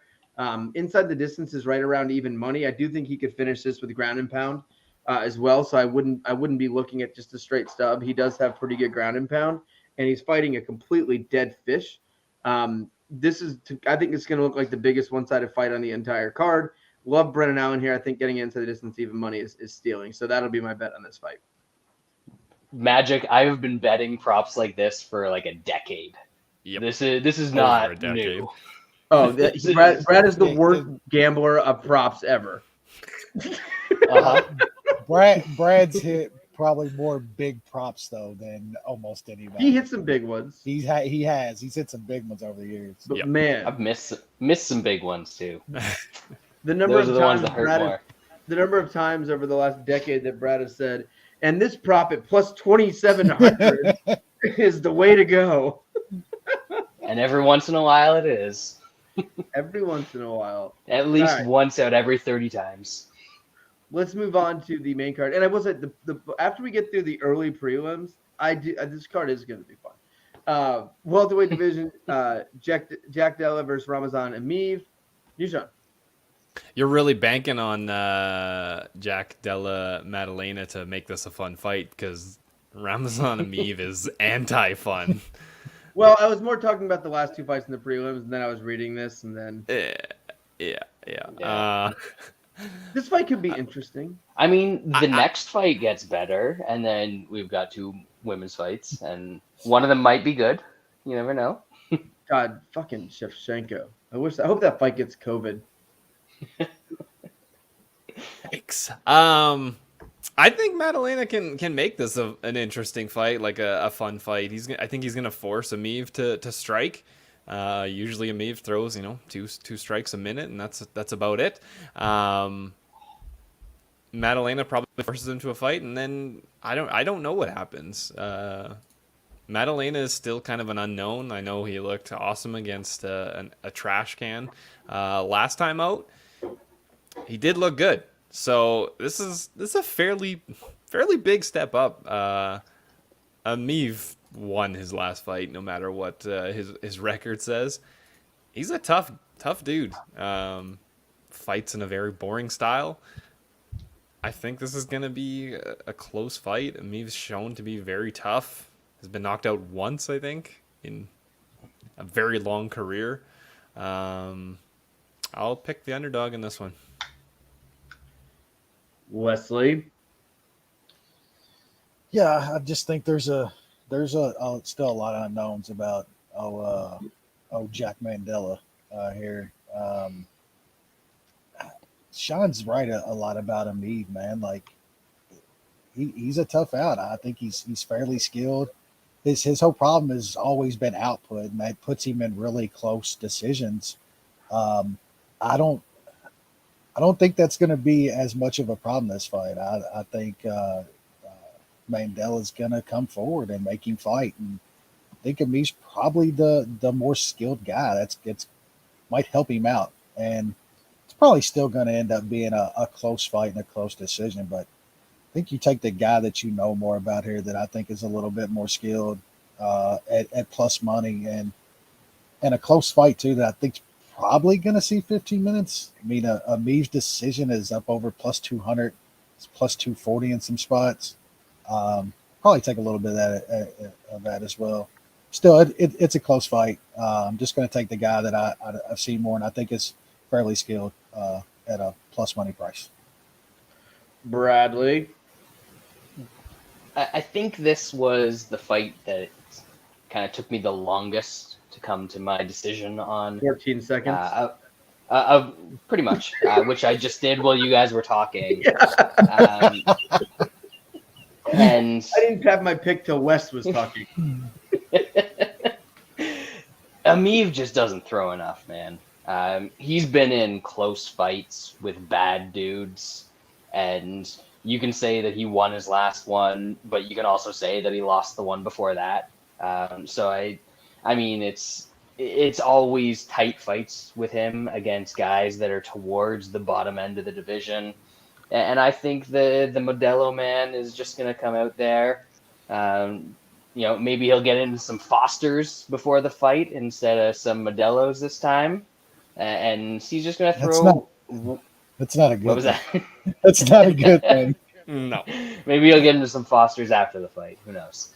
What do they do out in Singapore? You've been in Singapore. Stay Lance. away from the Fosters. The Tiger beers? Is it the Tiger beers? Yes, and beers are about, if you get a good happy hour price, are only about $12 or $13 a pint there. Oh, I thought you were going to say that's cents. Canada prices. Yeah. It's the most. I don't know if it's like 100. Like, it's like, I'm pretty sure it's the most expensive country for alcohol. Like one night we were like, hey, fuck it, let's just go get hammered. Like $250 to get drunk there. Fair. That sucks. Maybe he'll have to buy Fosters at the prices. But I just think he's gonna put some volume out there, and he's gonna get hit for sure because he's got terrible defense. But I think he throws enough and will land enough in this spot to overcome that. So I'll take the Modelo by decision, I guess, in this spot. So when we were going out, I was there for 2 weeks, so we went out drinking and different things constantly. And I was like really sick of everything was so expensive, even happy hours. Like it was nuts for alcohol. And I was talking to this guy in the office, and I was like, where's like the cheapest like alcohol? And he was like, it's at the gay bar. He was like, being gay is very bad in Singapore. So he's like, and you can get cheap alcohol there. It's like great, blah, blah, blah. So we went to the gay bar one night. Oh, yeah. It was like half price. It was great. Nice. So if you're ever in Singapore, I recommend gay bars. For the Hot people tips. Pride Month. Tips. Pride Month. I stayed at a really cool hotel. The bar, Not sure they do Pride Month over in Singapore. I bet they do in the gay bar. The hotel I was at had a bar on the 74th floor, and like one of the first nights, we're like, we got to go up there. That's awesome. We'll go to happy hour. I mean, 74th floor. Like it's crazy. Singapore's crazy. And we sit down, and you sit on these seats in front of the glass, and you're just overlooking the city. And I was like, buildings. This is great. The fucking happy hour. The cocktails, I think, were like $29. Cocktails. It was nuts. Anyway, I like Emeev here. He's only been knocked out once in his whole entire career, and I don't think this is the guy to do it. Maddalena has most of his wins are by knockout, and they're early on. I think Emeev here is. I think if he doesn't get finished early and he doesn't take the big shots, I think he can survive. I think he can land a little bit of his own. I think he can work in some takedowns. This is a Russian versus an Australian. A little bit of grappling coming. A little bit of wrestling. So I think he can work in the takedowns. I think he can get enough takedowns here. It'll probably be close because it is Emeev, but at plus money, I think Emeev is definitely worth the throw here, so I'll be betting him. What's Aaron talking about? Yes. Did you get any free drinks? Yes, I did. But it was Good for because you. I'm American, and people in Singapore love Americans. And the hand job. The hand job was like there you go. secondary to being American. Yeah. Well, Well- my concert in Singapore is $200. You just had to show them what freedom was all about, right? I know. Yeah. Singapore is an amazing place if you have not been. I would compare it to imagine if New York was clean with no crime. That's how I would describe Singapore. No crime, clean New York with the $100 beers. Really good. Isn't that part of New York Actually, anyway? cocktail wise, it's pretty. It's like if you ever been in New York City, like you go on the rooftop bars, everything's rooftop bars in there, and it's like the cocktails are always like $25. So kind of similar to Singapore, I bet. But Singapore's great. We went to the casino the whole bit because it's the casinos. It's called Marina Bay Sands, and it's the one that has like the surfboard pool on top of the thing. Yeah, So we went up there. Cocktails there were like $35, but like really tasty. What a deal. I know. What about their tables, Lance? That was the weirdest shit ever. If you're in Singapore and you play craps, just walk away and don't play it. So I walk up to the craps table. So if you've ever been in an Asian casino, no one cheers. No one has fun. It's not a fun activity there, right? So I walk up It's a to business transaction. Yeah, I you're walked into winning a money. packed craps table. It was me and Cody Green, who you've met, I think, Wes, and because he lived there for 2 years. And we walked up to the table, and everyone's just kind of like looking around. And we walk up, and we were like we sat down, we placed a bet, and they hit a point, and me and Cody were like, yeah, and like high five, and everyone just looked at us like, what are you doing? And then we busted out, and they passed the dice to me. And I took the dice, and I always put it on a hard 8, and I, bounce twice and throw it down. And the guy goes, whoa, whoa, whoa, whoa, whoa, stop. I was like, what? He goes, you may not manipulate the dice. I was like, what are you talking about? He was like, you moved it to a certain number. I was like, okay, like that doesn't change when I throw the dice. Yeah. He goes, also, you cannot tap it on the table. And he goes, if you wish to move it to those numbers and tap it, I can do that for you, and then I'll hand you the dice, and you just throw it. And I was like, what is this okay. We played for like 5 seconds and then walked away. And then we're like, let's play some blackjack. Terrible. Yeah. So we go over to the blackjack table, and I had like a double opportunity or something like that. And I doubled, and I got a 20. And then the dealer turned to 20, and they took all my money. And I was like, what are you doing? I was like, that was a push. I had a double. And they said, in that casino, if you double and push with the dealer, you lose. And I go, that literally ruins blackjack. I was like, there is no. So then I was like, where do we? They don't serve alcohol. No one was drinking. And I was like, why am I here? Like, this is the worst casino I've ever been. And that's Marina Bay Sands. No thanks. You just said Singapore was a great place. Besides the casino, yeah. Gotcha. Well, that's where you want to go. Yeah. Yep. Magic said I almost got killed by the mob. Yeah, I mean, possible. Yeah. Well, were you drinking and tapping dice in the fucking casino? Saki Kabara was going to get on your ass. I wasn't scared of the casino stuff. The gay bar, I think part of it was we were already a little drunk, and we were like, well, this is risky because it's kind of illegal here. Like, is someone going to start shit? Aaron said Saudi Marina. I've been in Manila too, and Singapore way better than Manila. I'll say that. But beers in Manila, 10 cents. So make your decisions. All right. Better. Anyway, flyweight division. What we've been waiting for. The Raging Cajun, Rosario Bontorin. New Sean? I think this is a good this is a good test for Kape. Because obviously we kind of seen him now figure it out a little bit. He kind of looks more like the guy that was knocking fools out over in Asia. I'm just still questioning what his grappling is going to look like against a guy that's going to go for a shit ton of them probably. A crazy Cajun, Louisiana's own. Boy, been He's wrestling like a dog gators. on a bone. He's been wrestling gators all his life. Talking about some gators. I think Kape wins, but would I be surprised if he kind of gets laid on for a bit? That's not completely out of the question. So I'm staying away from betting Kape, but I think he continues to perform how he should, and we're gonna get some fun fights out of him real soon. Wesley. Yeah, I think this fight should be it should be pretty fun. Yeah, I think Bontorin, he's gonna have to come forward and get up and into Kape. Like if this stays at any kind of range, man, we know what's gonna happen here. But I don't see that happening. I'm just not. If Kape can fight off a couple takedown attempts and the grinding, he's probably gonna get into a little bit early in this fight.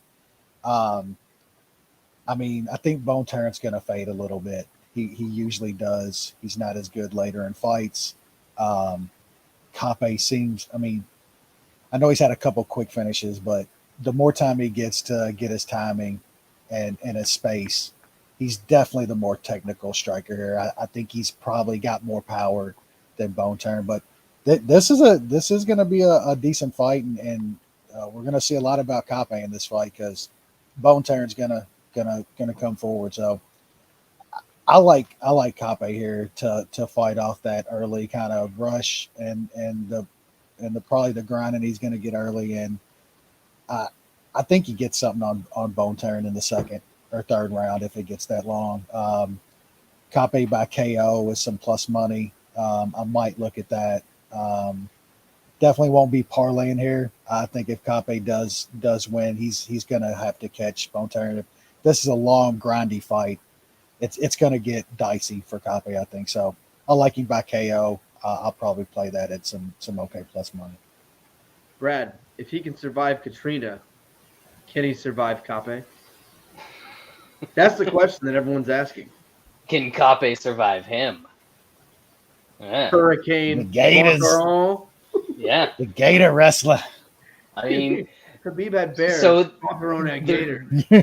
There's so many things at play here. I mean, Bontorin grew up wrestling them gators in the swamps. We know how dangerous that is. Kape used to wear wrestling shoes when he fought in Risen, though.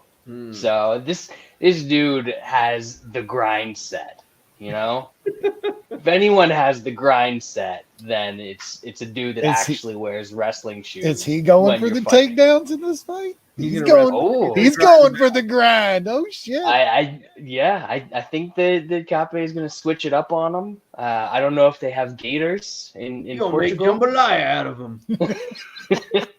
You can dice them up, and you got to make sure you throw some white pepper on that. Turn that boy. You got to have white pepper. Real spicy. Turn that boy some nice old gumbo. Red beans and rice. Extra spicy. This is actually a great fight, though. I kind of lean towards the over in this one. Over 1.5 is minus 160, which I think is kind of low, and over 2.5 is plus 110. I think this is probably going to a decision. I think it's going to be well matched. I think that Kape is probably going to win because he's going to land the bigger stuff, but this is going to be sketchy as hell. I do not have a bet on this fight. I think this is one of the few fights that I can kind of sit back and enjoy and be kind of intrigued by. Should be good. Yep. As much as I love Bontorin, I don't love him here. I like Kape. I think it's just going to be a matter of time. Right? What? It's the wrestling shoes, right? Obviously.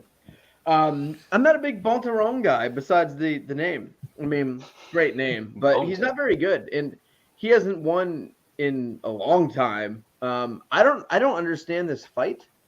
Why was this fight put together? He hasn't won in his last 4 fights. He did beat Match No. Oh, that's right. It was overturned. Yeah. Still, he's 1-3 in his last 4. Kape's hot. Kape used to fight in Asia, so maybe that has something to do with it. I don't know. I've never been a big Bontorin guy. Kind of boring, not very great. And I think in this fight, I think Kape is going to be able to keep it on the feet enough. And I think once he gets his timing down, it only takes one. This guy just seems locked in right now. I think he had a little bit of a rough start when he first got to the UFC. He was my 2020 Breakthrough Fighter of the Year. Little bit late, but he's coming. He's coming. But I like him a good bit here. I do think he catches them. I think to Wes's point, I'm still messing around with my bets. I was looking at possibly parlaying Kape with someone, but it probably makes more sense just to play him by knockout. I don't see how he wins a decision here. That's not really his thing. I don't even know when the last time he won a decision was. I feel like it's been a good bit. But I like Kape here. Knockout at plus money is not too bad. So that'll be the pick and the bet. All right, let's move on now as we go to the women's strawweight division. We have Zhang versus Joanna, not champion. Dushan, not the champion. Not the champion for a little while now. Never again. Since their first fight, I think it was pretty smart for Joanna just to chill and heal up because that was fucking gruesome. That was like 8 years ago. Looked like fucking E.T. I know, but she looked like fucking E.T. So like she was growing a new body out of her head. And since that fight, Zhang got knocked out early against Rose and had a fairly grueling rematch with her. I think anytime these ladies are gonna fight, it's gonna be a close fight. I don't see Joanna knocking Zhang out, and Joanna by decision. I got it at plus 240. I think this is just gonna be a close fight. Plus 240 on her by decision. I took a 1 unit stab on that one. I think it's just gonna be a close fight, and I'll pick Joanna. You can't attack the willing, George. Wes? Yeah, I'm kind of leaning the same way as Sean in this one. Idiots. I mean, I thought she won the first fight. It was close as hell. 2.5 years ago. She definitely needed that time off, and that was, I don't know if I've ever seen somebody's head look like that after a fight. It was some wild stuff, man. Yeah, I just think this is going to be another close fight. It seems like JJ's in tremendous shape for this. Weili is coming off a fight that I thought she actually won, but a grueling fight against Rose, knocked out against Rose in her last 2 fights. Just mainly comes down to it being another close fight. I think it's going to go 25 minutes, and I can get plus 240 on JJ by decision.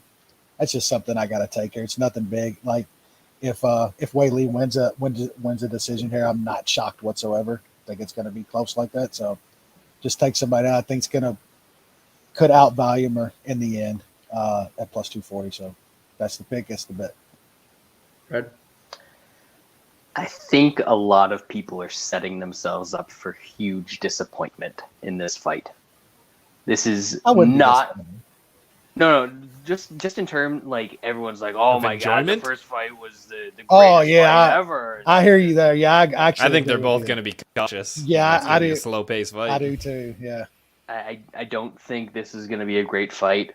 I think it's going to be competitive. Was incredible. Like, they're not touching that. You know. No, and that's what people expect, and they don't even have 5 rounds to do it this time. Ooh, that was a nice burp. Low-level women's MMA, you got to go with the dog. You know, they don't have a belt around their waists, either of them, so it must be low-level. They're not on Carla Esparza's level. So my goodness. I'm going Joanna. She's had the cosmetic work done. We see how that brings the confidence as it did last week. Look good, feel good, play good. That's all it is. She hasn't fought. I thought she lost the first fight for one. She has not fought in over 2 years. I don't see it. I don't see how this happens. I think Zhang was a little bit better there. And in the last 2 years, Joanna's been just hanging out, getting plastic surgery, while Zhang's been working, training, trying, doing what she can. Getting knocked the fuck out by Rose. Getting beat up. Is she improving? I don't know. Maybe. I mean, Rose always brings it. So, as we saw last time. Yeah, so it's kind of tough there. It's always gonna be a grueling fight when you're in there. The last Rose fight was super, super close. Like, I don't know. I think I think she's the better fighter then. I think she's the better fighter now. Joanna's coming off a 2.5 over layover. She's up to mid-30s now. She doesn't seem like the same Joanna she was 5 years ago to me. I don't know. I love Zhang in this fight. I think she's gonna rip her head off. I don't think this is very competitive. I don't think Joanna wants to fight, and I think this is gonna be her last fight. I think this is it for her. You don't take 2.5 years out, 2.5 years off. I don't know. I don't get it. Zhang's gonna beat the shit out of her. Joanna sucked. Joanna always sucked. First of all, I still will say, when she was top of the heap champion, I would beat the shit out of her. I will still do that. You did say that. There we go. You did say no. In his defense, he did say that. Oh, he did say that, but we're just playing the hits at this point. Jesus Christ! What do you possibly think that little woman could do against me? She'd hit you 1,000,000 times and it wouldn't hurt, from but her your face back? would be lumped up. You're acting like I couldn't out wrestle her?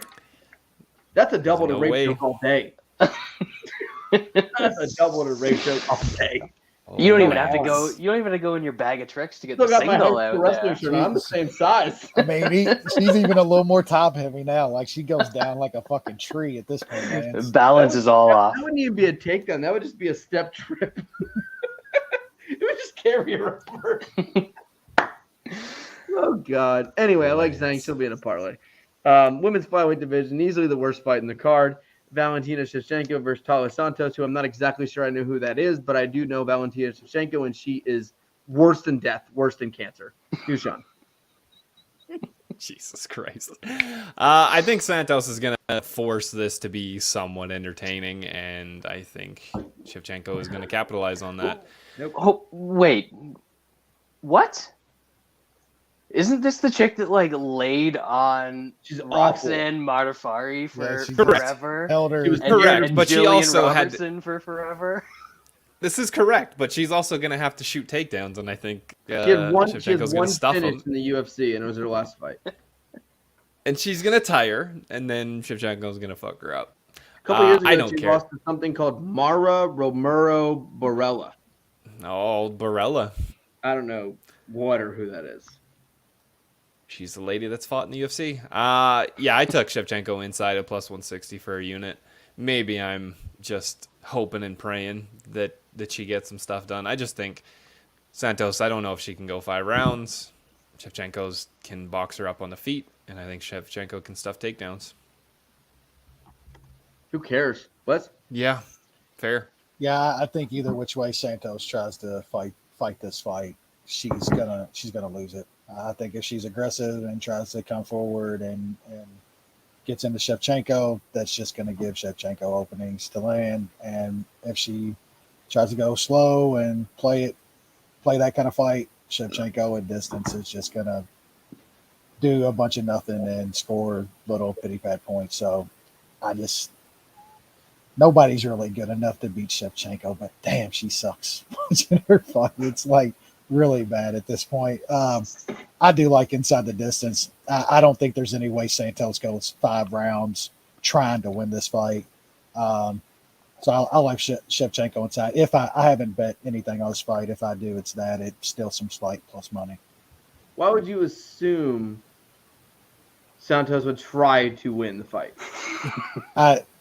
Is it Liz That's- Carmouche? that's why I said- Volume 2 or what? That's why I said first, however this fight goes, one of the two ways, I still think she loses.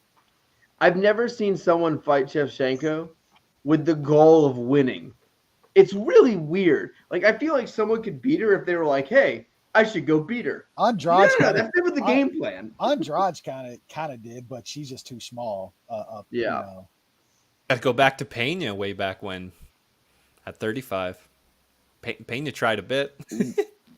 I remember Pena winning the first round of that fight. I was there live. Yeah. Shevchenko is the fucking worst. Then her beak got broken again, didn't it? After that, one of those. The armbar. Oh, okay. I really do not like Shevchenko. Anyway, Brad. Yeah, this it sucks that they're gonna make us sit through Snorchenko, one of the forced Norsemen of the apocalypse, before we have to get to the Garage Man, because like she's boring enough on her own. And I just looked it up, and Taila Santos. I just learned that her name is not Talia. I thought her name was Talia all this time, but it's Taila Santos.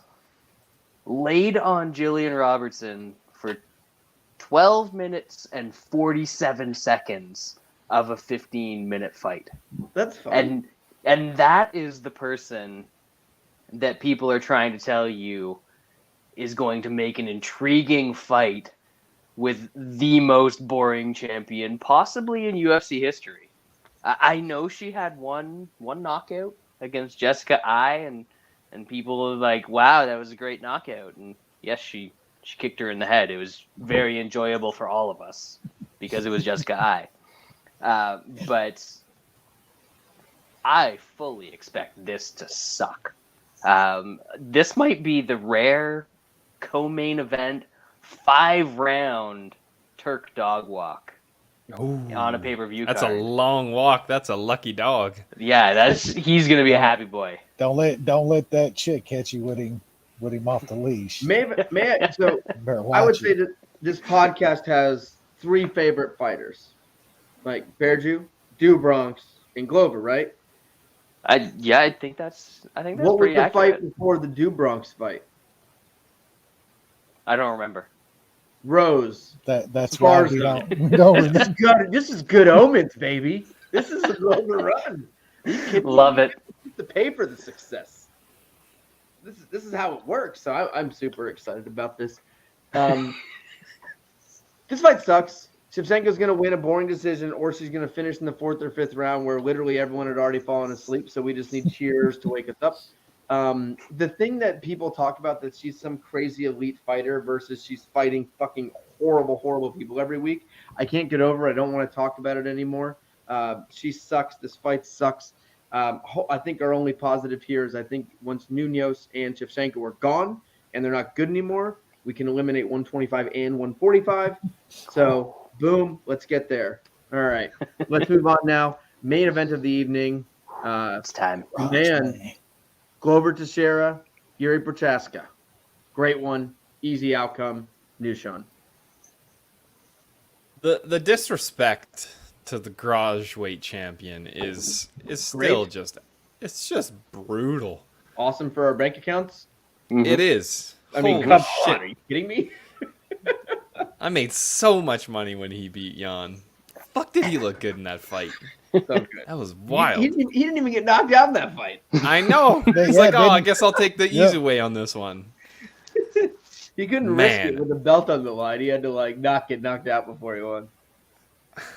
Like I know Yuri's on this crazy knockout streak, but Fabio Maldonado and CB Dollaway are his 3rd and 4th last fights where he knocked people out. That was just under 3 years ago. He did knock out Uzdemir, who sucks, but he's durable as fuck. He also lost the first. He caught him. He caught him. He about to get bear Jude. he lost that first round. It was not looking good for him. The Reyes fight, I don't know what to think of Dominic Reyes at this point. I don't know if he just Reyes almost knocked him out too. Yeah, he got hurt in both of those fights. Yeah. I mean that's what happens when you're a shit-eating wild man. He's vulnerable, and it's crazy that the line is where it is with a guy that's that vulnerable. I know he has kind of come through, some trepidation in the past, but I just see this as Glover could take this guy down and maul him on the ground, and even when it's on the feet, Yuri's gonna throw some wild shit and put himself off balance. Glover can take him down at that point as well. And on the feet, Glover still got wicked boxing. And then he's got the secret weapon. You rock Glover and you're fucked. So I'm all about it. I like Glover in this one. I got 2 units on Glover straight at plus 180, him inside at plus 270, and I laid it under 2.5 minus 170 for 2 units. This is getting done and getting done early. It's Glover. What? Yeah. The disrespect still being shown to just pretty much a legend in the light heavyweight division of this sport at this point. This man's been around forever. Fought everybody. Look at the run he's on at the end of his career. The 6-fight run he's been on. Some really good wins in there, man. I love Yuri. The dude's fun as hell, but you want to talk about putting your money on guys and flipping coins in spots. He's wild, man. He was hurt when he fought 2 decent dudes. Finally, I mean, he got rocked. Put himself in really bad spots. He's gonna do that here. I do think there's a way more higher probability we see vintage Glover than we did last time, though. Like, there's a really good scary thing. It's a really good chance Glover gets hurt, but like Sean said, like Yuri's going to put himself in spots on the feet that Glover's still a very good technical boxer, man, with some pop. I don't think we've seen Yuri too much like bodied against the cage and dirty boxing and stuff. Glover is very good at that too. Then on the mat, like, come on, dude. I don't. It's a different world if this hits the mat. And I think Glover with the belt now, how he fought to win the belt, I think he's going to be a whole lot smarter. I think he is going to try to get takedowns here. Glover's got really good wrestling, man. Can get guys to the ground.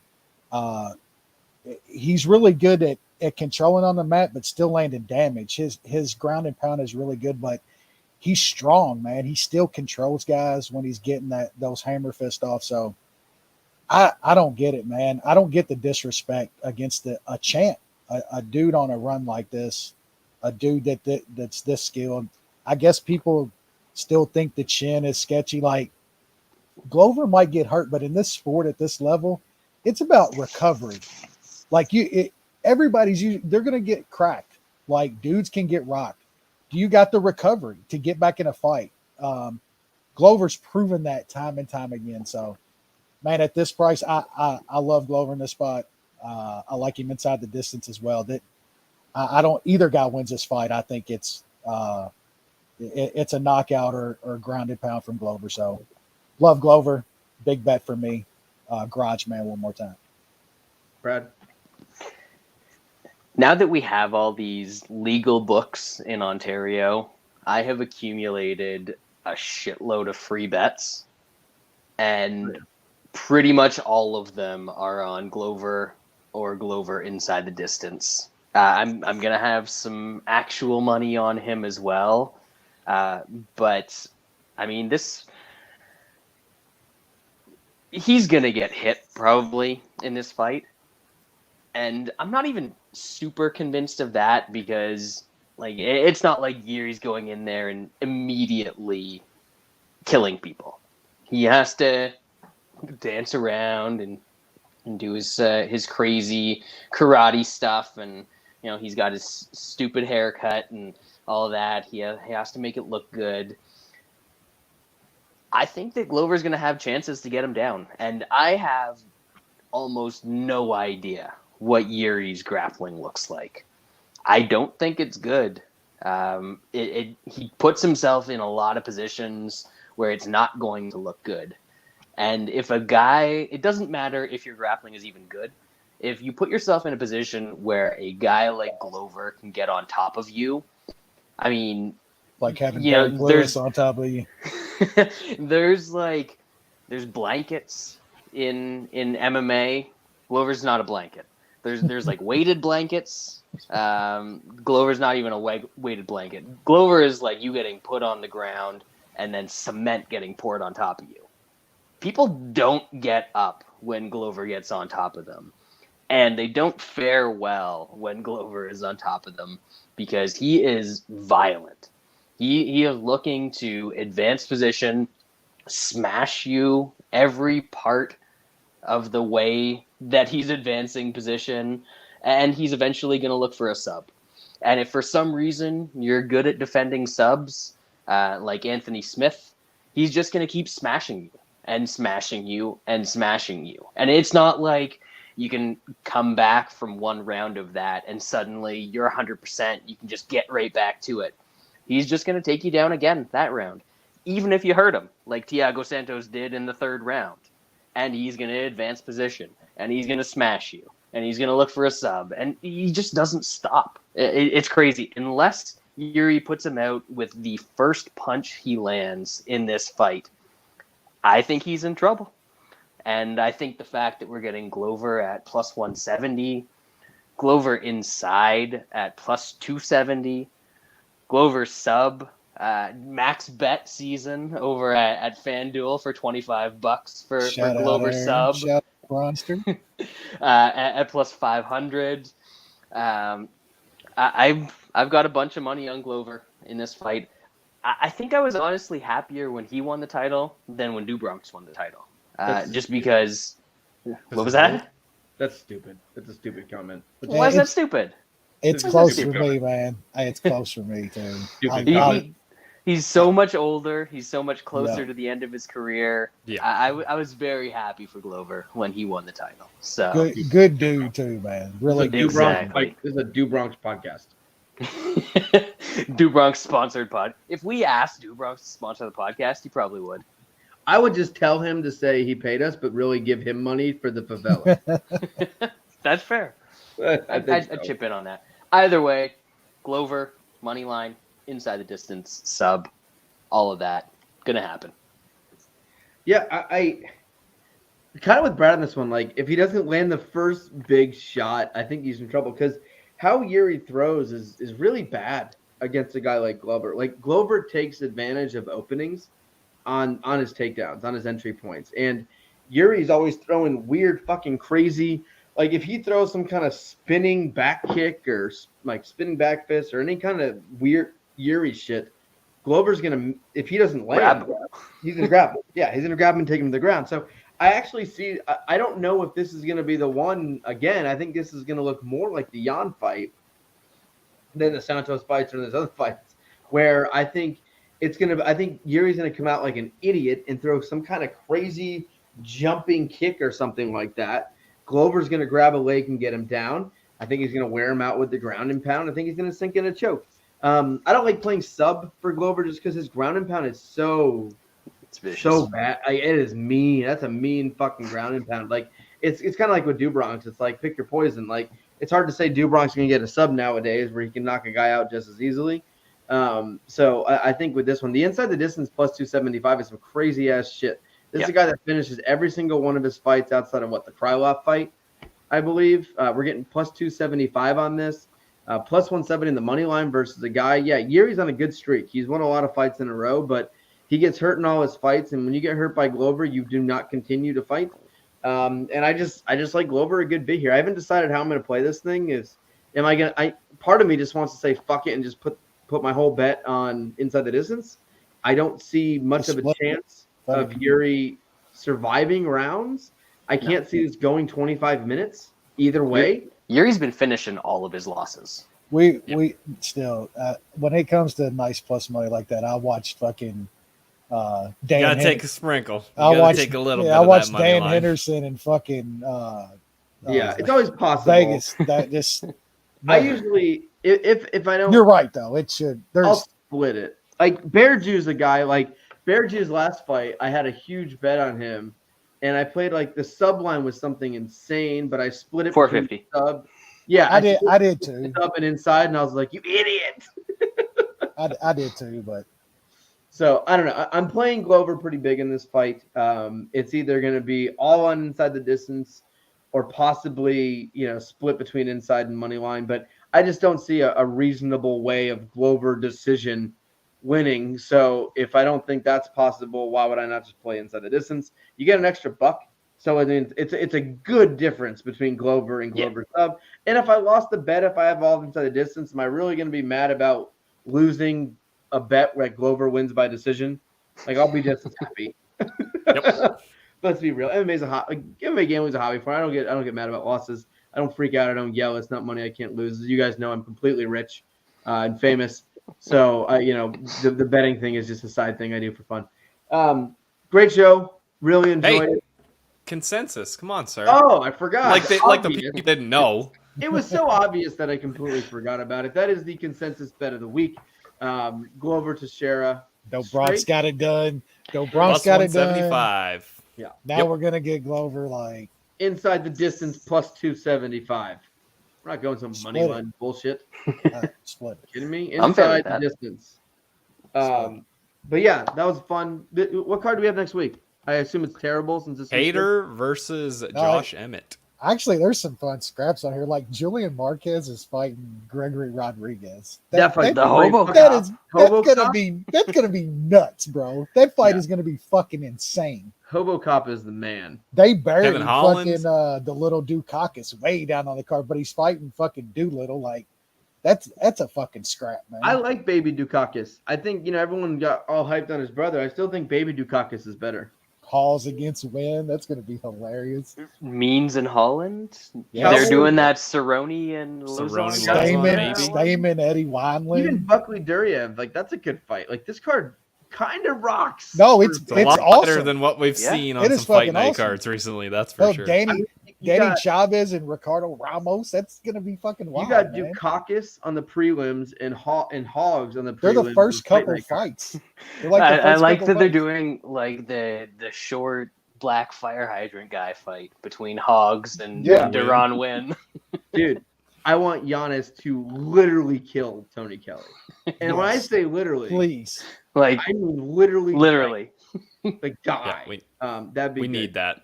Cody Stamen, Eddie Wineland is the first fight, and that's got to be the most hilarious fight of 2022. I thought they were both. There's some good fights. How- This is gonna be fun.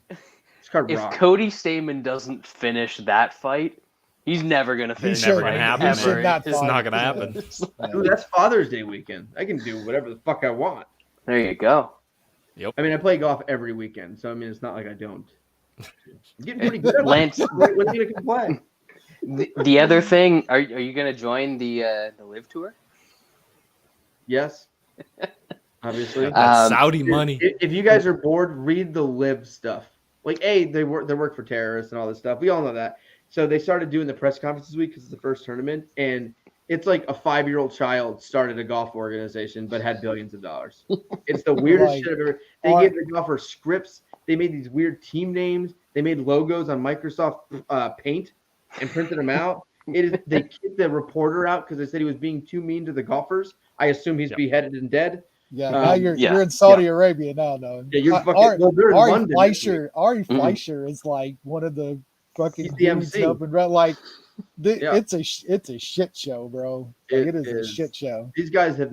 I don't think these dudes understand what they're doing. Do you see they're gonna let them play in the U.S. Open or whatever though? This well, year?